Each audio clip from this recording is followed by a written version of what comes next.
Thank you, Vice Admiral Miller, for your insightful remarks, and thank you to our conference sponsors, Mr. Hart and Ms. Hart, as well as the class of 1938, for your continued dedication to this conference. Next, it is my privilege to introduce our Margaret Chase Smith Foundation keynote speaker, Mr. Joel Kaplan. Mr. Kaplan is currently the Vice President for U.S. Public Policy at Facebook, a role in which he oversees Facebook's relationship with policymakers at the state and federal levels. Prior to joining Facebook, Mr. Kaplan was the Executive Vice President for Public Policy at External Affairs for Energy Future Holdings Corporation. From 2001 to 2009, Mr. Kaplan served in numerous roles in the White House under President George W. Bush, to include Deputy Chief of Staff for Policy, Deputy Director of Office of Management and Budget, and Special Assistant to the President for Policy. Before joining the Bush administration, Mr. Kaplan served as a law clerk for Supreme Court Justice Antonin Scalia, and perhaps most significantly, as an officer in the United States Marine Corps. Mr. Kaplan is a graduate of Harvard College at Harvard University, as well as Harvard Law. Ladies and gentlemen, please join me in welcoming Mr. Joel Kaplan.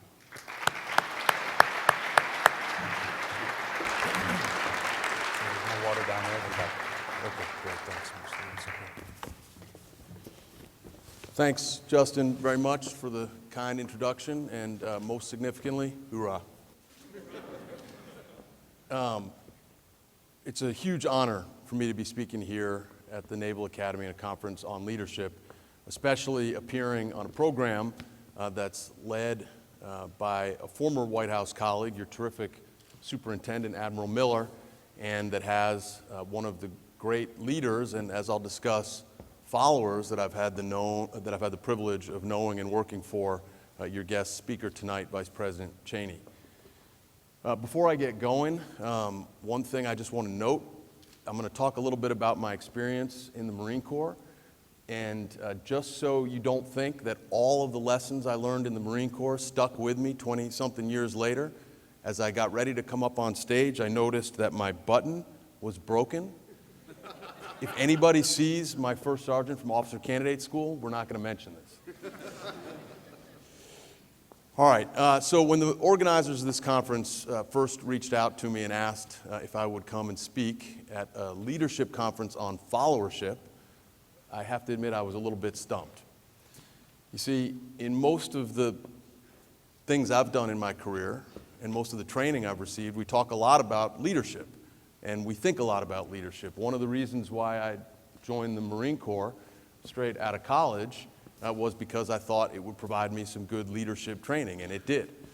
When I showed up at Officer Candidate School, as I'm sure Midshipman Hahn and other Marine option folks in the room will tell you, one of the first things they taught me was the 14 leadership traits. And because it was the Marine Corps, they had a handy mnemonic device for remembering the leadership traits, which many of you probably know.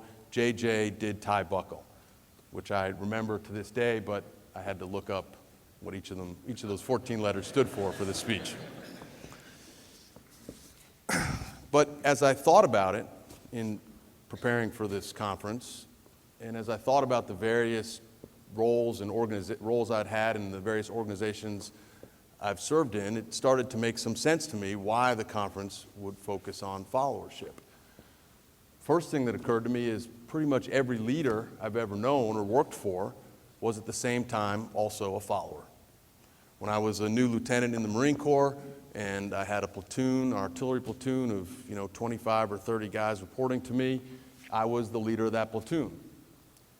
But I was also a follower of my battery commander and battalion commander and regimental and division commanders, and that division commander had some guy back in Washington that he was reporting to. So every leader in that chain of command was also serving importantly as a follower at the same time. And that's true in every organization that I've served in government and the private sector as well. In the government, you've got, for instance, cabinet secretaries who lead these huge departments of government and have lots of leadership responsibilities, but as Admiral Miller can attest, when those cabinet secretaries come over to the White House, it's pretty clear who's in charge. And that was true for me as a member of the White House staff as well. As Midshipman Hahn mentioned, in a couple of the roles that I served in, I was the deputy. I was the number 2, the deputy director of OMB and the deputy chief of staff. And while to most of my colleagues in the White House, on the White House staff and around the government, I was a leader of the administration, I had a boss who I was following and serving, the director of OMB and the chief of staff, and of course, the president. And now that I've been out in the private sector for a few years, I see that it's true there too. In every company and organization, there are leaders at various levels, and they all have bosses, and they're all serving important follower roles even as their leaders, right up to the CEO, who is ostensibly the leader of the organization, but of course has a board that they have to report to, and customers, or in the case of Facebook where I work, over 1 billion users that they're ultimately accountable to. So every leader is also a follower. And another thing that occurred to me as I thought about what I've learned about leadership and followership is that most leaders start their careers or start in an organization as followers. Now, there are exceptions. The guy I work for now, Mark Zuckerberg, famously started Facebook in his dorm room at 19 years old, and he's been the CEO ever since, but it's fair to say that he's an exception, and that's part of why he's as famous as he is. Most leaders started in their organization as followers, and in their roles as followers, they demonstrated traits and characteristics that contributed to the success of their organizations and marked them as potential leaders. So if that's the case, if as a follower you have to show many of the traits that your bosses recognize as key to leadership, it makes sense that there's got to be some overlap between those leadership traits we learn so much about and talk so much about at leadership institutes and elsewhere, and what it means to be a good follower. So for me, in thinking about this, I went back to those first leadership traits that I learned in my career, JJ did tie buckle, and thought about which of those traits had been most important for me as a follower and to the other followers that I've seen in my career. And I'm going to talk about 5 of those today. First one I'm going to talk about is the K in buckle, knowledge. And to illustrate this one, I'm going to tell a more than slightly humiliating story about the first time that I met your guest speaker tonight, Vice President Cheney. I joined the Bush campaign in 2000, in the summer of 2000, straight off my clerkship for Justice Scalia. And that was right before the nominating convention in Philadelphia, so it's actually pretty late in a presidential campaign, and I was sort of the junior guy in the policy shop at the presidential campaign.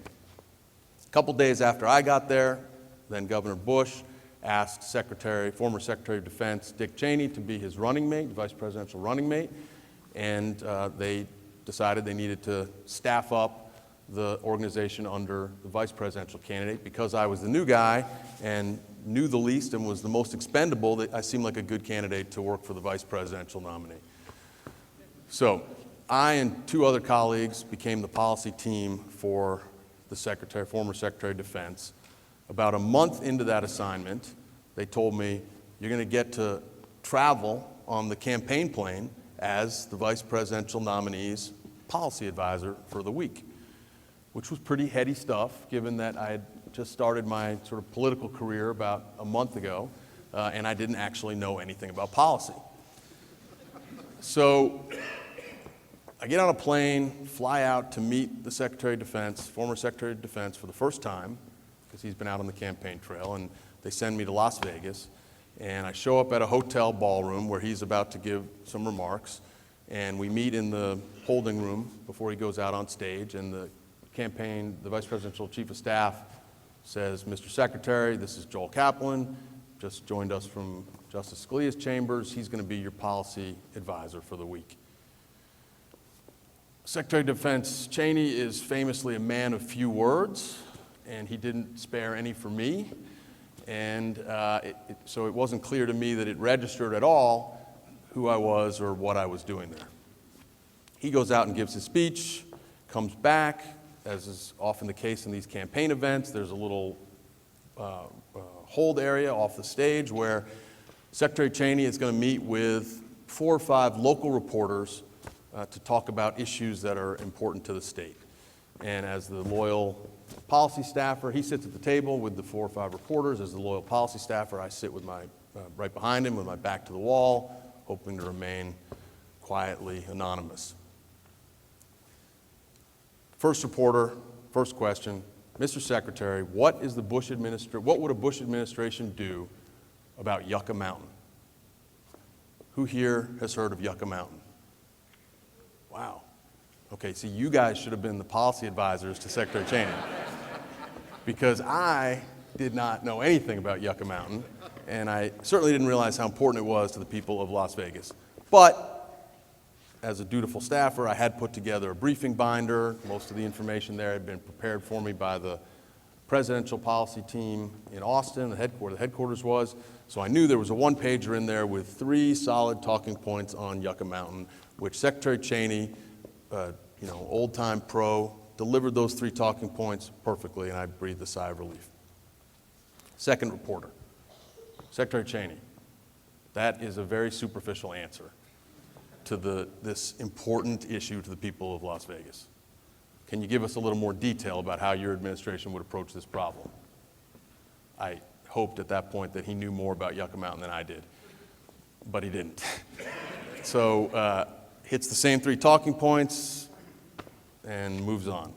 Third, fourth, fifth reporter, all Yucca Mountain. Every single question, more and more indignant.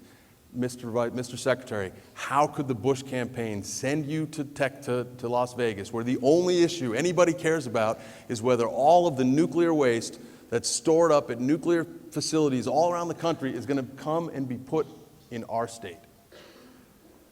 And Secretary Cheney, a man of famously few words, who I didn't know knew who I was or what I was doing there at that point, turned around, pointed at me, and said, "That's my policy guy. Why don't you ask him?"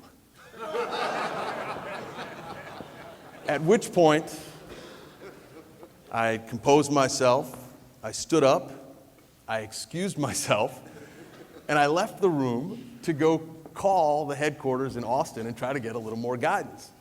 Now, Vice President Cheney, to this day, insists that I got up and fled the room. Which, from his perspective, I'm certain that's what it appeared. So I got a little more guidance from the team back in Austin, not much, because this was a dicey issue. Went back into the room, prepared to help out. Secretary Cheney's nowhere to be found, and in his place is a former senator from Wyoming, an old friend of his and traveling companion on the campaign, a guy named Alan Simpson, who is a notorious straight shooter. And Alan Simpson is telling these 5 reporters, I don't care what the Bush campaign tells you. I don't care what the Gore campaign tells you. You live in the desert. You're getting the nuclear waste. Where else are they going to put it? Which, it will not surprise you to know, was not one of the 3 talking points in the binder. So suffice to say, my maiden voyage as a policy advisor to a vice presidential campaign was not quite as smooth as I had hoped. And I tell you that story because it relates to that K in Buckle, knowledge. As a follower to Secretary Cheney, I did not have adequate knowledge to do my job. I showed up in Las Vegas. I didn't know what was the most important issue facing that state. I put a piece of paper in his binder that had 3 talking points that I didn't really understand, and when called upon, when my leader got in a little bit of trouble, I wasn't prepared to help. Knowledge for any follower is key. Your leaders and their organization is going to depend on your having it. Second trait I want to talk about is the I in DID, from JJ Did Tie Buckle initiative. Leaders at every level of organization, of every organization, are busy. They got a lot on their plate. They got a lot of problems to try to solve, a lot of decisions to make. And they can't come up with the solutions to all of them. And a lot of times, they're not even going to know what the problems in their organization are. And they're going to rely on the followers to show them the way. At Facebook, where I work today, Mark Zuckerberg pioneered something called hackathons. Anybody heard of this, hackathons? Okay, so what a hackathon is basically an all-nighter where engineers show up and they can work on any project they want, any idea they have, as long as it's not related to their actual responsibilities or the projects they're supposed to be working on at work. And Mark has had these hackathons every couple months since Facebook was started 10 years ago, probably 35 of them or so at Facebook. Now, hackathon's a great idea, but it depends on engineers showing up to hack. That is, thinking about problems. What problems does Facebook need to solve? What would make this service better for the billion-plus people who are using it every day? And at Facebook, it's worked wonders. Many of the features that I suspect most of you have used on Facebook, the like button, timeline, our video product, chat, all started life as somebody's hackathon project, not as Mark Zuckerberg's idea. As brilliant and visionary as Mark is, he hasn't come up with all of the ideas for the products that make Facebook what it is today. In my own career, just so you guys don't think I was a complete screw-up on the campaign, there's a couple things I did right. Initiative has been a big part of the successes that I've had and my ability to progress in my career. So on election night in 2000, when the election was supposed to end, but as you may recall or you may have read in history books, it didn't end exactly on election day. At about 4:30 in the morning, I and another colleague who had actually also clerked with me at the Supreme Court and come to the campaign, both of us were working on the policy team. At about 4:30 in the morning, when it was clear there was some trouble brewing in Florida, we went into the campaign's general counsel's office, the lawyer for the campaign, and said, hey, we're working in the policy shop, but just so you know, we're trained as lawyers, and if you need any help, because it looks like you may, let us know, because we want to try to help. About an hour later, my telephone rings, about 5:30 in the morning, and it's the counsel of the campaign, and he says, can you be on a plane to Florida in an hour? And I said, sure. What do I need to bring? He said, looks like there might be a recount. These things usually last a day or two, so you might want to bring a change of shirt and an extra pair of underwear. 24 hours later, I'm in one of the 4 counties that was going to a manual recount, and I'm in charge of about 100 volunteer election observers who have streamed into this county to help. And 36 days and a couple of trips to Walmart for additional underwear later, I'm sitting in the West Wing of the White House with a dream job that I had never really planned on having as a policy advisor to the President of the United States. Figuring out what needs to be done, identifying problems and running towards them, that's initiative, and every successful organization depends on its followers taking it.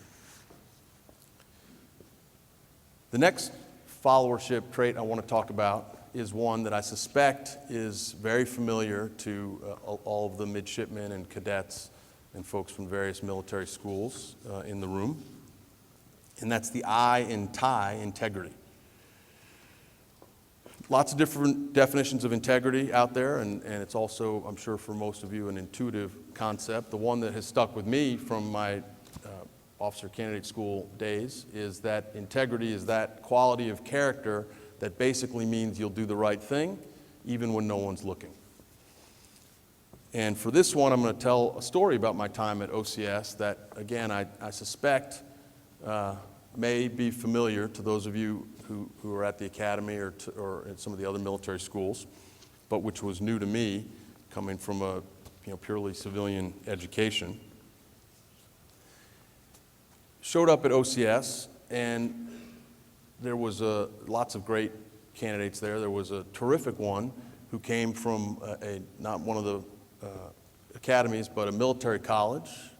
It's represented here, I noticed, in the program, so it will go nameless, so it's not a reflection on the school. And this guy, to me, was like from Central Casting.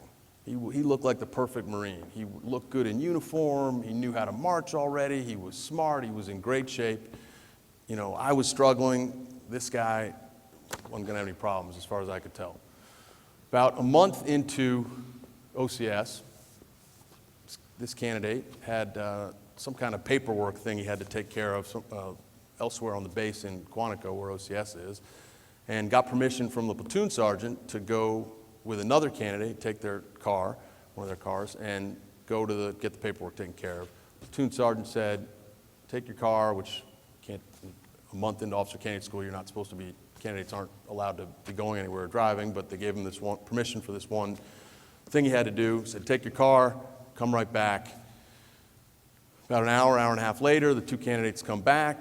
Platoon sergeant calls them into his office separately, asks the first guy, the guy from Central Casting, did you come straight back? Did you go there and come straight back? Guy says, yes, Sergeant Instructor, we did as we were told, came straight back. Dismisses him, calls in the second guy, second candidate. Did you come straight back? Actually, Sergeant Instructor, we stopped off at McDonald's and got a couple of Big Macs. Second guy got a slap on the wrist, probably had to do some extra push-ups or something.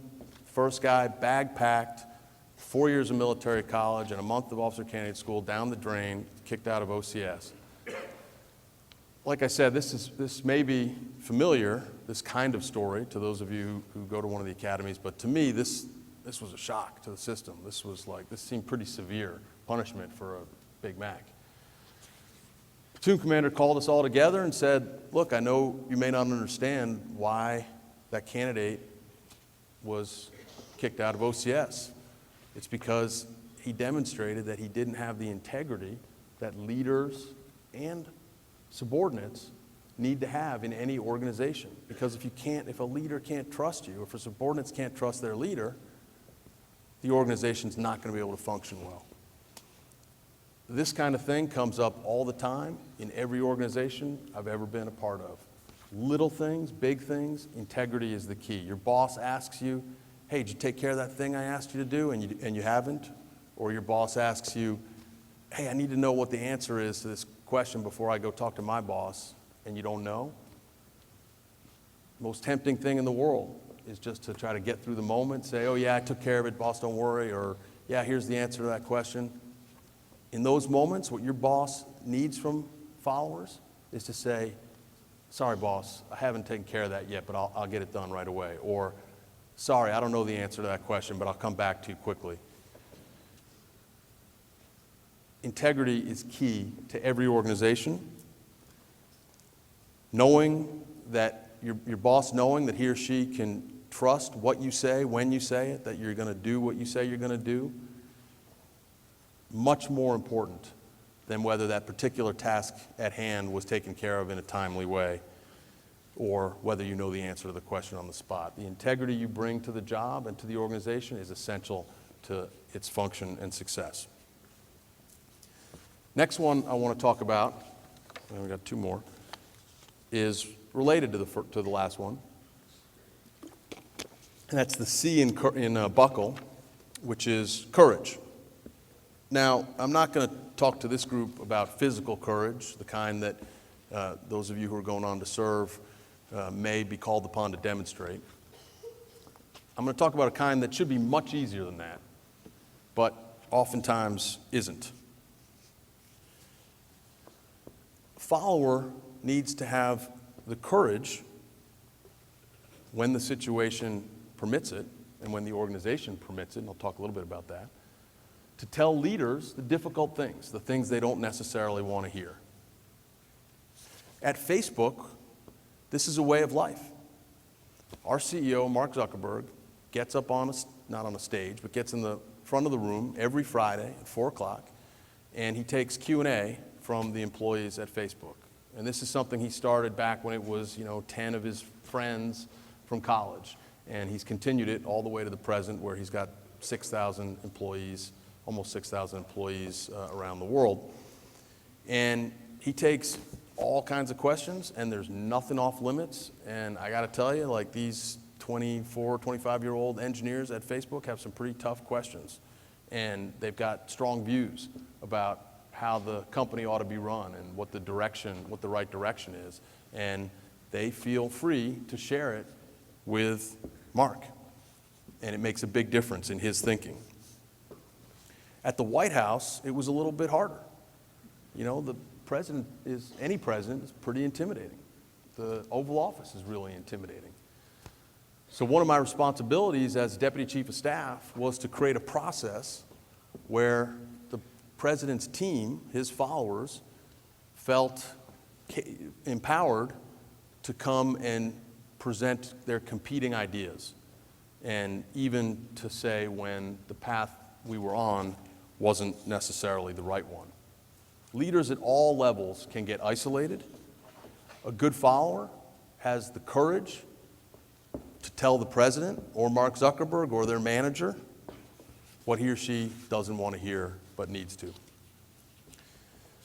Last trait I want to talk about is the L in buckle, and that's loyalty. Especially in the case of the courageous follower I was just talking about. What do you do when you give your best advice to the boss and he or she says, thanks, but I'm actually going to do something different?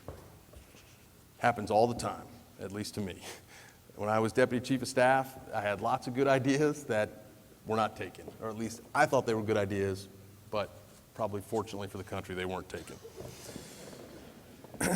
Now, good leaders and good organizations like Admiral Miller was talking about will try to make sure that key stakeholders, employees, have an opportunity to be heard and to express their views like Mark does at Q&A every week. And they'll explain why they make the decisions that they do. And when that decision comes as a follower, your obligation then is one of loyalty, to execute that decision as though it were your own. President Bush famously called himself the decider, and he was. He made the big bucks, and he had to make all the hard decisions. The vice president, who you'll get a chance to hear from tonight, a pretty important guy in his own right, very influential advisor to President Bush. Always gave him the benefit of his many years of experience in government and his wisdom and advice, often in private. But as Vice President Cheney wrote in his memoirs, lots of his advice wasn't taken. He was a good follower when he gave that advice to the president. He was an even better follower when he saluted and executed those decisions, even the ones he didn't agree with, as though they were his own. Now, as I've looked at some of the panels you've got, and I think some of the panelists will discuss some of these issues about when you can tell a boss, when's the right time to tell a boss that you disagree, and what the limits are of your obligations. And there are limits to the loyalty I just described. Limits when the direction you've been given is illegal, certainly, or unethical, or contrary to the values, your principles, or the organization that you serve. And finding the right balance between courage and integrity on the one hand and loyalty on the other. That's the work of both successful followers and leaders, and it's never done.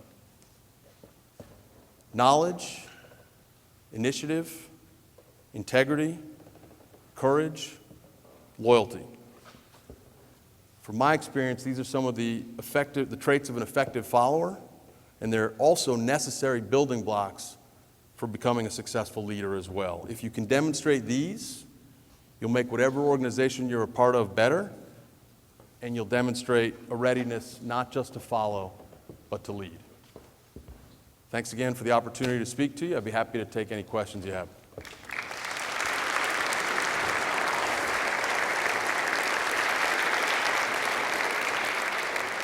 Sir. Sir, organizations such as the Marine Corps and the government are founded in tradition and structure and somewhat resistant to change, whereas an organization like Facebook thrives on creativity and reinvention in order to remain successful.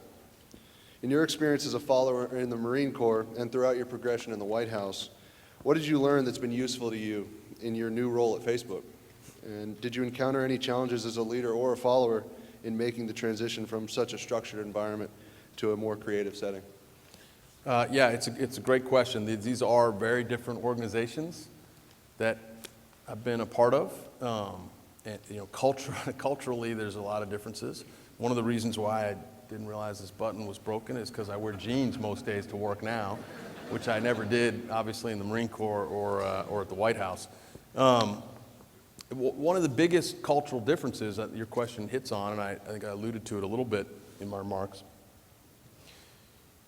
Facebook really has as one of its fundamental core values openness. Not just, the mission of the company is to make the world more open and connected, and that mission is also reflected in how the company is run. It's a very flat structure, and there's not, position doesn't matter very much. There's a saying at the company, code wins arguments. And what that means is that it doesn't really matter who's, if you're an intern, if you're the boss, what matters is, can you demonstrate in the product your point? Can you solve the problem, the engineering problem? And if you can, you're going to win the argument. When I first showed up, that was it's a little bit jarring to have, coming from more hierarchical structures, where the good leaders in those structures tried to instill the sort of values that I mentioned in my remarks, and provide opportunities for their subordinates to express a view, probably more in the White House than in my time in the Marine Corps. But it's just a different ballgame at Facebook, where that's everybody's expectation. We've got internal Facebook groups where people discuss anything they want, and there's no sense of hierarchy at all. And I think it's what makes the company so successful. Especially in technology, it just moves so fast, and the competition to innovate is so extreme. The company Facebook is driven by, in addition to driven by our mission, we've seen other companies in our space that seemed like they had a great position and are basically nowhere to be found. MySpace is the one that people usually refer to. And to avoid being MySpace in the kind of field that we're in, no one leader or set of leaders is going to be able to answer all the questions. It depends on all of these individual smart people that have come to Facebook to create great products, to bring their ideas to the table. And Mark Zuckerberg, to his great credit, has created a culture where that's encouraged. And I've just seen it work remarkably well. It was, for me, it was, I had to get used to the idea that when I'd say something, there was going to be a lot of questions about why. And it's good. It holds leaders accountable for their decisions, and makes you really stop and think about why you're making the decisions that you're making. It's a great question. Others?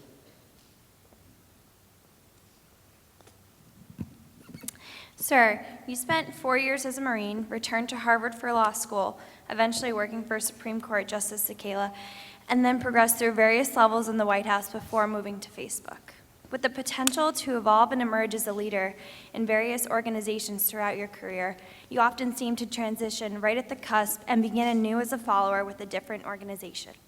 What challenges did this bring, and how did this influence you to develop as a leader?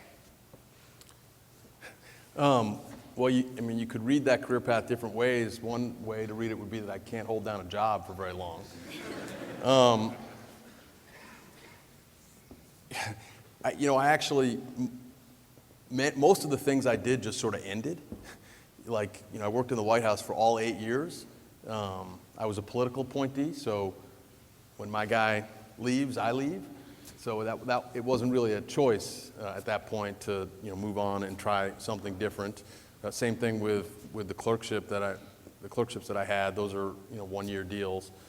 And the Marine Corps, when I went in, I sort of knew at the time when I joined after college that I was going to do the 4 years and then move on to other things. So I haven't really thought about the idea that I've left right before I could go to the next level of leadership, and in most cases it hasn't been a choice.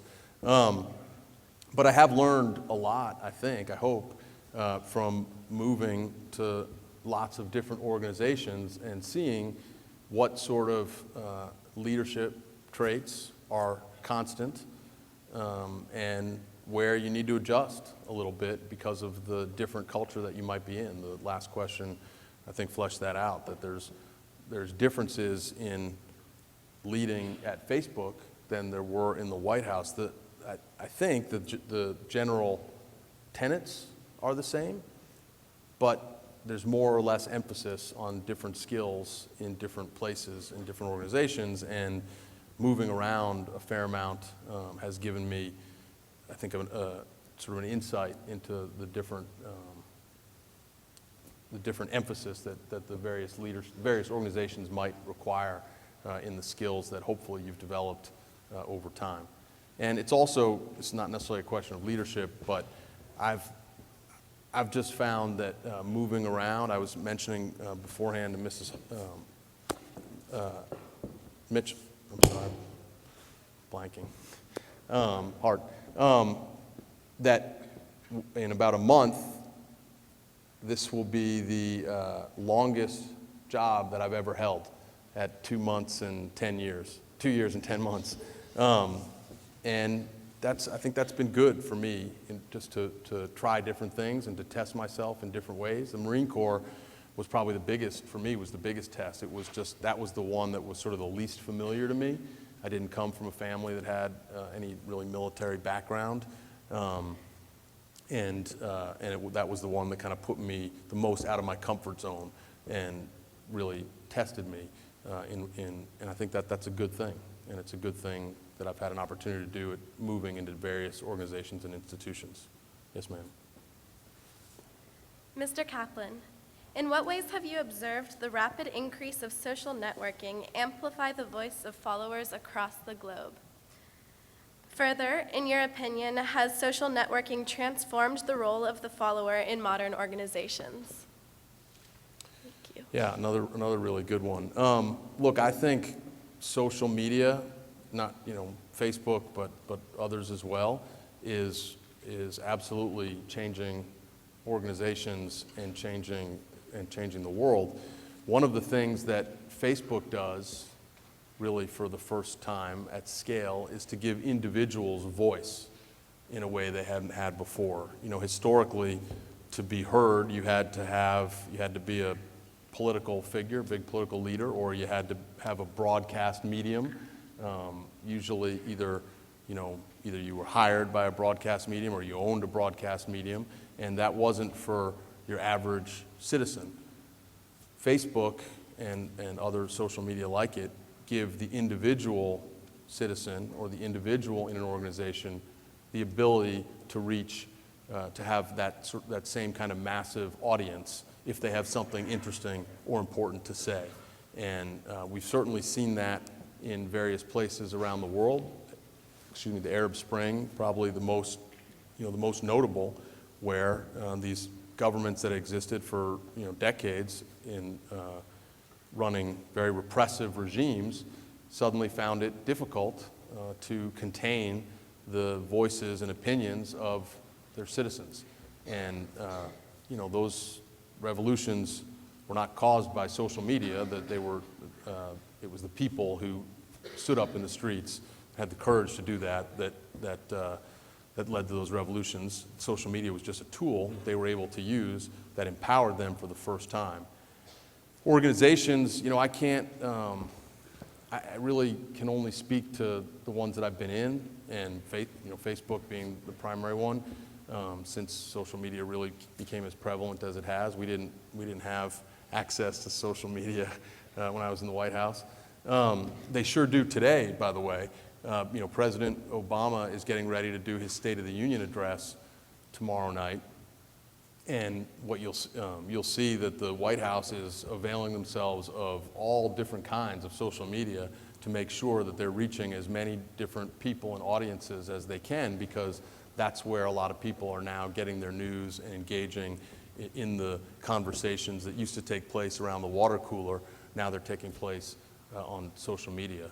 And so it's having lots of disruptive impacts. I think they're positive. you know, there's oftentimes, whenever there's change and transformation, there's instability that comes from it because the old order begins to fall, and I think we see some of that in the places that experienced the Arab Spring.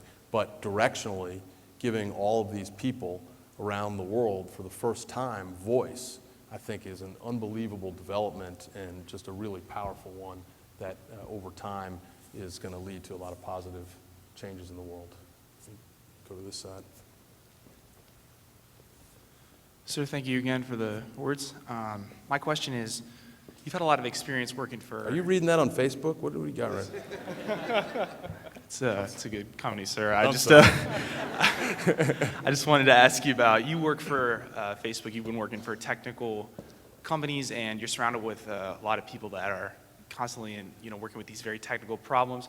I study social science at the Academy of Economics major, and my question for you is, when you're working in a technical field or for any kind of problem involving science, what skill set do you offer to the technical firm, and what do they look to you for? Yeah, it's a good question. Yeah, I'm not, let's just say my code doesn't win any arguments.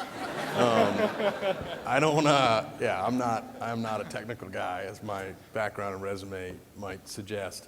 But the good news is they've got lots of good, smart people who are, and that's not the role that I'm asked to play. My experience is in policy and government and law and the intersection of those things, and so that's what they rely on me to do, is to help them navigate in Washington and in states around the U.S. where policymakers, legislators are sort of grappling with public policy challenges that come from these new technologies.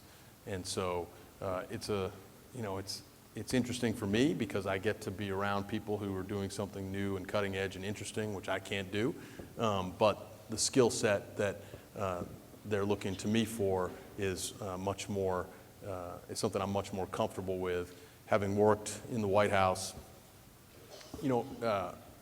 one thing that was sort of interesting and lucky I thought about my time in the White House is I got to have, during all 8 years, jobs that were really generalist jobs, which is sort of unusual. Usually people come in and they have a specialty and they know defense policy or they know technology or education or something like that. I was a generalist, both working in the Chief of Staff's office and working at OMB.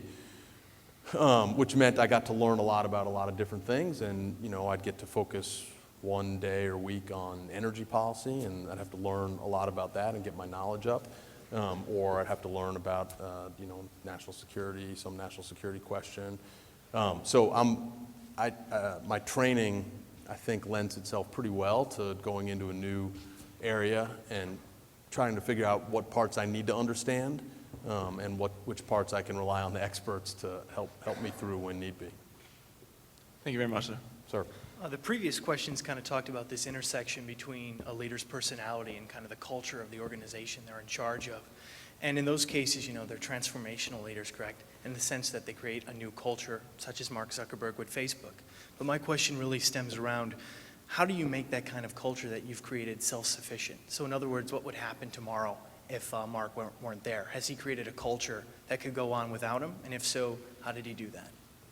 That is a really, really thoughtful question. Well, let's put it this way. I hope Mark Zuckerberg's not leaving Facebook tomorrow. And it is true that, in Silicon Valley, there's sort of this founder's culture. And there's always a big question about whether a company can survive and thrive once its founder moves on, and I think it really is. I don't think Mark's not in any hurry, as far as I know, to leave. But it is that will be at some point, if and when he decides to. That will be the real challenge: is whether the company still has the DNA that Mark in his leadership has tried to create. Apple is experiencing that question right now when they've lost, unfortunately, the visionary founder, and by the way, who had left earlier, and the company had to figure out how to transition from his leadership. had an even more successful tenure the second time around. And that company's right now, I think we're going to see whether Tim Cook, who by all accounts is a fantastic leader, and you know, has the company's in good hands with Tim Cook, but we're going to see whether the values that Steve Jobs embodied in that company, whether they survive him. My own, you know, from what I've seen at Facebook, I think Mark has created that culture, and it really is part of the DNA of Facebook. All the things we've talked about so far, empowering individual engineers to create and attract those kind of people to come to the company because they know they're going to be empowered to create. I suspect those things would survive Mark if it was ever put to the test. Like I said, I'd no reason to think it will anytime soon. But that's a great challenge that somebody like a Steve Jobs or a Mark Zuckerberg, I'm sure, thinks a lot about, is whether the culture they're creating is going to continue.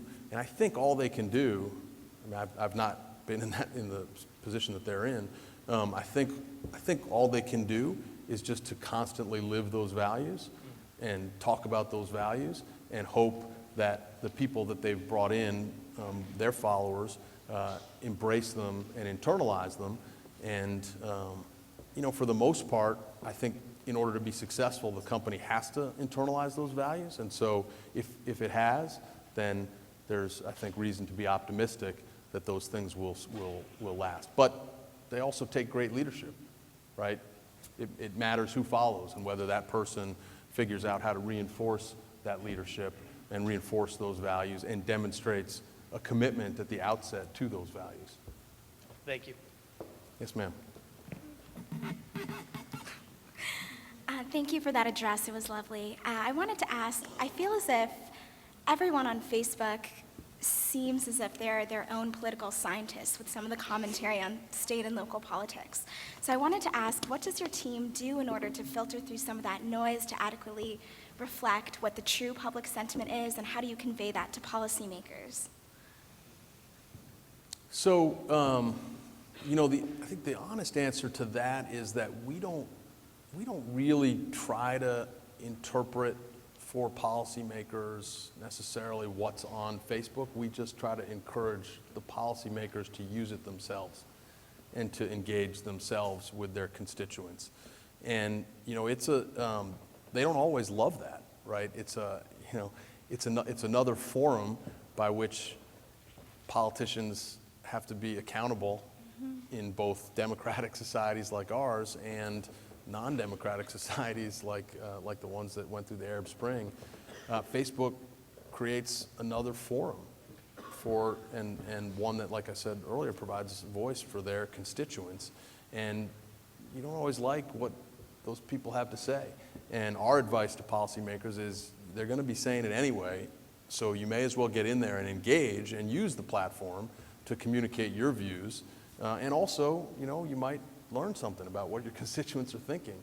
But we don't, there's, with 1 billion users, billion plus users, we don't really try to interpret ourselves what the message that's coming from those users is, with one exception, I would say, in my time at Facebook. And that's, I don't know if whether folks remember the debate about a year and a half ago over what was known as SOPA, PIPA. Does that ring a bell? So that was that was the first time. It was basically it was a copyright bill that was promoted by some of the industries the content provider industries, the movie industry, the recording industry, that felt that their copyright wasn't being sufficiently protected online. And so their advocates on Capitol Hill, of which there are many, drafted legislation that would provide additional copyright protections. A lot of those of us in the internet industry and a lot of internet users felt that the legislation was, for a bunch of reasons I won't go into, but that it could be a real threat to the internet and its architecture. And a lot of users took to the internet to express their outrage and concern in a real sort of grassroots effort that just stunned Washington. It truly had never happened before. You had all of the sort of organized interests on behalf of the content industry they sort of expected to get their way on this piece of legislation, and there was this uprising on the internet that just really scared them, and it stopped them cold, and the bill died. And it was, I think, for a lot of members of Congress and other policymakers, not just in the U.S., but around the world, it was a real wake-up call that there was something different now that they had to take into consideration, that you couldn't really have these discussions or debates just in Washington or or Brussels or whatever capital you're in, that there were people watching, and they had voice on Facebook and other social media platforms, and it made a big difference. And I think it remains to be seen over time what other instances that's going to, when else people are going to use the internet as a tool to hold their leaders accountable. But just the fact that it's there, I think, already holds leaders more accountable than they were beforehand. Good morning, sir. So it seems like all these positions and organizations that you've been a part of are kind of breeding grounds for intelligent and ambitious and type A personalities. My question is there anything that you've noticed in the public or private sector that was really effective at getting all of these ambitious individuals to work towards a common goal and really get the organization and this talent moving for the goal or for the end goal of the organization? Yeah. I mean, look, the two that are where I've spent the most time and that are the most recent in memory, obviously, are Facebook and the White House. And my experience in both of those organizations was that they had very strong, inspirational leaders. Putting aside, obviously I'm a Republican, but putting aside one's politics, President Bush was very good at announcing what the vision was and communicating that to his followers, and sort of constantly reminding people of what the mission was. And for us, and for President Bush, after 9/11, it was really clear what the mission was, and it was something that he really internalized and then communicated. And also, he demonstrated a lot of commitment to his principles and sort of an unswerving, it got hard, right? President Bush was way down in the polls for a long time as the war in Iraq went badly, and the financial crisis at the end of the administration. And that's hard on any leader. And one of the things that, as one of his followers, I found so inspiring, and which I know my colleagues did, is he never got down. He never lost his sense of optimism and his commitment to doing what he thought was right. And that served to keep all of us motivated even when things got hard. Mark Zuckerberg, there's two very different guys, President Bush and Mark Zuckerberg, but some real similarities. Mark is a very inspirational leader for that team of 6,000 or so, and mostly engineers, or lots of engineers. And he sets a very clear vision, he sets very clear goals, and he communicates them constantly to the organization. And he, like President Bush, there have been lots of doubters at different times over the last 10 years about Facebook or about the direction it's going. We had a really challenging IPO, as people may or may not recall. And Mark doesn't get, he doesn't get rattled. He knows what his vision is. He's got the conviction to pursue it. He's not afraid to change course. As he's talked about, one of the big things Facebook had to do in the last couple of years was transition from being a website that people basically accessed from their desktop or their laptop to being a mobile application. And as Mark said, we were kind of slow getting there. And that was part of part of the challenge around the IPO, was there was this transition happening to mobile, and it was happening much more rapidly than anybody, including Mark, who's one of the most visionary people in technology, anticipated. And he had to take that company, that organization, which was really wired in its organization, its structure, was focused on building great website products. He had to turn it 180 degrees to become a company that was focused on engineering great mobile products. There was a lot of concern that Facebook would be the last great website and wasn't suited to this, small smartphone environment that we now have. And Mark had to drive that change down through the company and do it really quickly, and it's been, unbelievably successful. So that as it turned out, people were really worried about whether Facebook could survive the transition to the mobile environment. Mark understood and communicated that actually the mobile environment was great for Facebook, because unlike your desktop, which you got to be sitting there at different times of the day and log on, people have their smartphone with them everywhere they go. And it turns out one of the things they want to do is engage in social media and use Facebook. And that's been a huge positive change. But Mark had to drive that change through the company and was able to do it really successfully because he was an inspirational leader. He made that goal clear. He told the company, we're going to be a mobile-first company from now on. When you come to brief me on your product proposals, don't brief me on how it's going to work on the desktop. Brief me on how it's going to work on mobile. And that was a hard change, and he did it successfully over a relatively short period of time. Those are the ability to inspire, the ability to set clear goals, set a vision, clear goals, and then empower subordinates to go out and achieve those goals those are really sort of the keys, I think, to leading the organizations that are made up of the kind of people that you identify, which are, smart, ambitious people who want to do good things. Thank you, sir. Good morning, sir. Thank you again for being here. Just a quick question. What have your biggest challenges at Facebook been domestically as a policymaker? So the biggest challenge we've had at Facebook in the public policy space that I work in, not putting aside the kind of technical things we're just talking about, is clearly the NSA stuff we've been talking about for the last 7 or 8 months. The disclosures that Edward Snowden has made about the access that the U.S. government has had to these internet services that, for the most part, are headquartered in the United States has caused real challenges. Challenges overseas. We're a company. Facebook's an American company, an American success story, with 80% of our users outside the United States. So we're really a global. Our user base is global. And that's true with most of the other big, internet companies as well.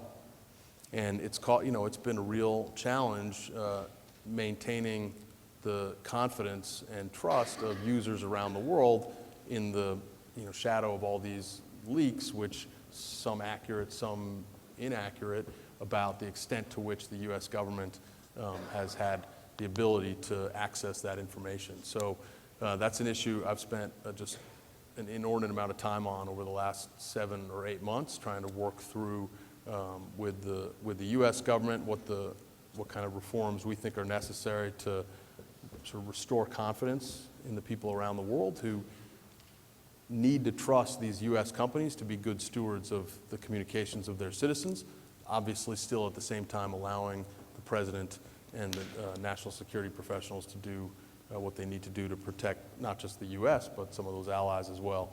That's been a huge challenge and one that I think is going to continue for some time. Thank you. Yes, ma'am. Good morning. President Obama has been cited by numerous scholars as being the first to have successfully utilized the full potential of social media, specifically within his campaigns. And with that being said, not much research has actually been done as to why his campaigns were so successful. And so my question for you is, how do you think social media, specifically Facebook, can be utilized by leaders, specifically in campaigns, to influence the citizens and lower-level followers? Yeah, good question about social media use by politicians.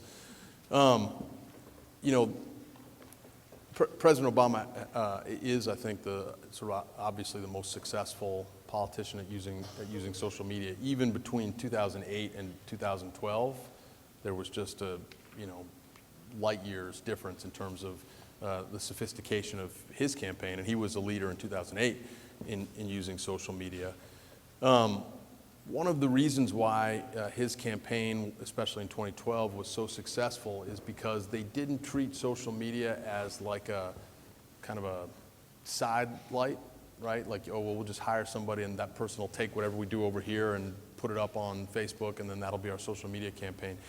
He integrated the social media and digital strategies into his overall campaign strategy, and understood that there were ways that you could use social media to target the people you need to be speaking to really directly, and target them with messages that will resonate with them, and also reach out to them through their friends.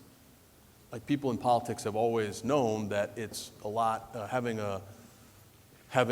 a volunteer who goes talks to a friend of theirs is going to be a lot more effective than having some stranger do a cold call. So what social media provides and Facebook provides is this you know, social graph that allows them to see the connections between friends and utilize those connections. So one of the things that President Obama's campaign said was most effective was an app they created, which basically allowed friends, you know, with prepared messages to share them with their friends who had indicated some interest in the campaign, and to motivate them to go out and vote. Really just a much more integrated approach to everything they did, and just a recognition that, you know, to be a successful politician, you got to talk to voters where they are, and they're on Facebook. You know, we have more people on Facebook in the United States of over 18 years old than voted in the presidential election. And they're spending, we talked about smartphones, they're spending one in 5 minutes that people spend looking at their smartphones, standing in the line at the supermarket or wherever else, they're on Facebook or Instagram, which we also own. So it's where they are in terms of numbers, and it's where they're spending a lot of their time. And candidates and politicians who recognize that and figure out how to talk to those people where they are with the messages that will resonate, I think are going to be the most successful. And, you know, President Obama just had lots of really smart, savvy young people who understood that, and they, again, empowered those people to use their skills to help take some of the more traditional art of campaigning and do it in a new forum where the voters were spending so much of their time. Other campaigns that don't have as many resources as a, you know, incumbent presidential campaign are a little bit slower in getting there and using those tools. The Republican Party and the Republican candidate was not as advanced, and didn't have the resources early on to create the sort of digital architecture that President Obama was able to. But they're all studying it. And I think you'll see in 2016 and in the 2014 midterm campaigns, I think you're just going to see this acceleration in the sophistication of how candidates and campaigns talk to voters. Thank you. Sir. Sir, thank you again for coming to talk with us today. So I'm kind of thinking it's very interesting, this move within business today, reflected obviously in Facebook, as well as many other businesses. They're trying to be more innovative. Books like Conscious Capitalism kind of getting at this general trend in business. My question for you is that obviously the military cannot necessarily carry over exactly how this works, as far as a lot of the innovation that happens in these businesses happens because, like you referred to, this more flat hierarchy. Obviously, you don't have to worry at Facebook if someone underneath you is going to be killed if you make a wrong decision.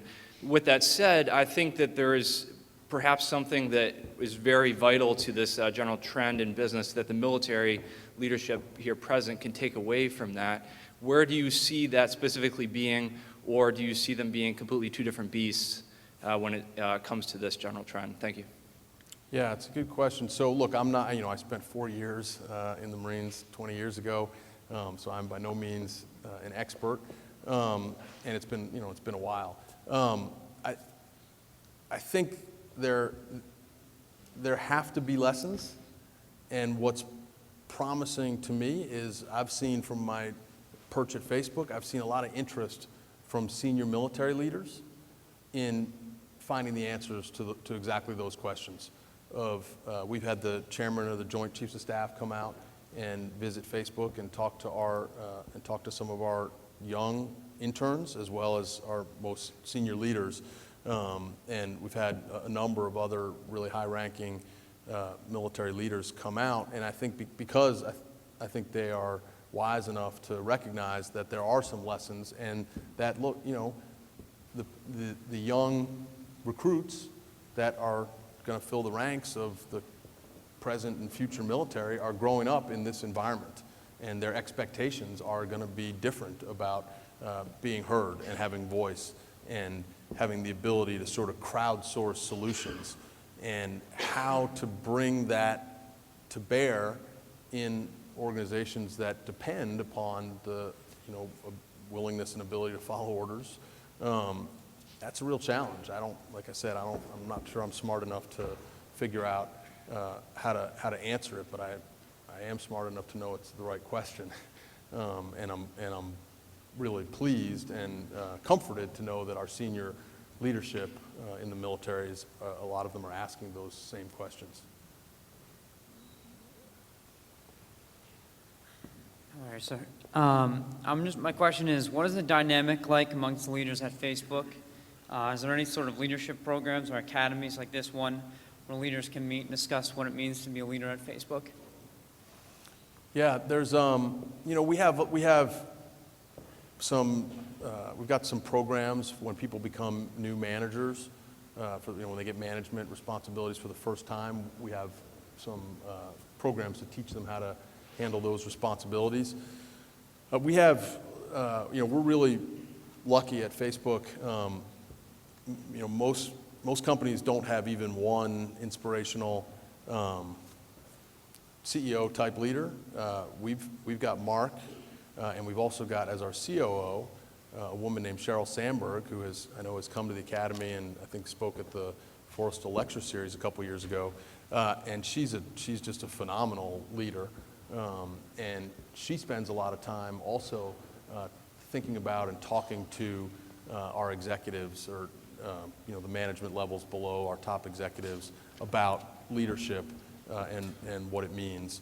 And if you want to know what she tells us, you can just watch the video online of her speech to the Forrestal Lecture, to the Forrestal Series, because those are a lot of the same lessons that she communicates on really a regular basis throughout the organization. So, as a relatively young company, we don't have a lot of like big formal programs and conferences or things like that, but we do have leaders who have spent a lot of time thinking about what it means to be an effective leader in that culture in particular, and they spend a lot of time both demonstrating those leadership skills but also communicating about them. Got my 5-minute warning a couple minutes ago. We got maybe time for one more? Sir. Good morning, sir. Earlier you touched upon Facebook's IPO launch. I was hoping you could please discuss how Facebook looks to translate their free service to billions of people throughout the world into earnings, as shareholders continuously find this a contentious point in determining share price. In other words, how as a leader do you balance trying to monetize your business while also providing a critical medium for free discourse throughout the world? Really good question. We have our quarterly earnings call on Wednesday, and that is, so you should tune in. That's a challenge for new companies or companies that are newly public. One of the things Mark has been really clear on, both in his letter to investors when we first went public and since, is that he's focused on creating long-term value. And this is one of the things that makes him such a great leader, an inspirational leader, is he's just not going to chase quarterly profits and or try to impress with short-term earnings. He has a mission for Facebook, which is to connect the world. And his view is we're just getting started. We got about 1 billion. There'll be new numbers on Wednesday, but according to the last earnings call, we had 1.19 billion users around the world. That's a lot of users, but it's only 1/7 or so of the world's population, and there are about 5 billion people in the world who have mobile devices of some kind, not all smartphones. So Mark announced 6 months ago or so that the sort of medium to long-term mission of the company was to connect all of those 5 billion people, both to Facebook, but to the internet more broadly. And when that happens, that will be truly transformational. The notion that in a little village in Africa, where a lot of the people probably don't have electricity still, within a short period of time, they may have access in their pocket to computing device that can connect them with the world and give them access to all of the world's store of information. It's a pretty, sobering and awesome thought. That's what Mark's focused on, and his view is when we connect the world, the other stuff will follow. Thanks, sir. That's probably all we've got time for. Thank you all very much. Great questions. I really enjoyed speaking to you.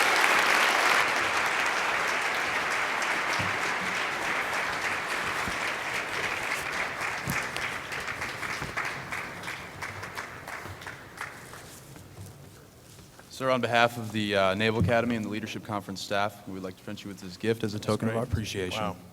That's awesome. Thank you. Ladies and Really gentlemen, appreciate Mr. Joel Kaplan. Thank you, sir.